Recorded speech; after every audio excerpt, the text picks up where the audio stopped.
তার উপরে করতে চেয়েছিল, এবং সেইগুলোই হয়েছে তার জীবনের সবথেকে বড় ভুল। কারণ সে কারেন্ট সিচুয়েশানে এই সমস্ত কিছু সাফার করছে, কারণ সে এই সমস্ত কিছু করেছিল তোমার ক্ষতি করার জন্য। তার এই সমস্ত সব নিজের কৃতকর্ম, এখন সে সাফার করছে নিজে। এতদিন যা এফোর্ট, যা যা কর্মে সে এফোর্ট লাগিয়েছিল, যা যা কর্ম সে তোমার জন্য করেছিল, প্রথমত সে তোমার ছবি খারাপ করতে চেয়েছিল সমাজের চোখে, তোমাকে সবসময় নিচে নামাতে চেয়েছিল, দাবিয়ে রাখতে চেয়েছিল কোনো সিচুয়েশান দিয়ে, সেটাও তার জীবনে এখন ফেস করছে। সমাজ তাকে নিয়ে এখন কথা বলছে, যে সমাজ একটা সময় তোমাকে নিয়ে গসিপিং করতো, সমাজ এখন তাকে নিয়ে গসিপিং করছে।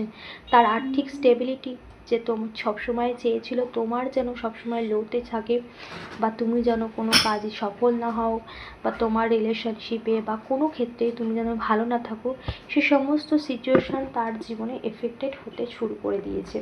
কারণ তার নিজের কৃতকর্মই আজ তাকে এই জায়গায় দাঁড় করিয়েছে। ওকে, এখানে আরও একটা দেখো, ইউনিভার্সও কিন্তু ভীষণ মানে একটা রুট, ভীষণ রেগে গেছে, বা ইউনিভার্সের মানে এরকম একটা কার্যকলাপ যে করেছে, দেখো আমরা সবটা হয়তো জানি না, সবটা আমাদের সাথে সামনে ক্লিয়ার হয় না, কিন্তু ঈশ্বর তো সব জানে। তো ডিভাইন এনার্জি কিন্তু ভীষণই ক্ষুব্ধ।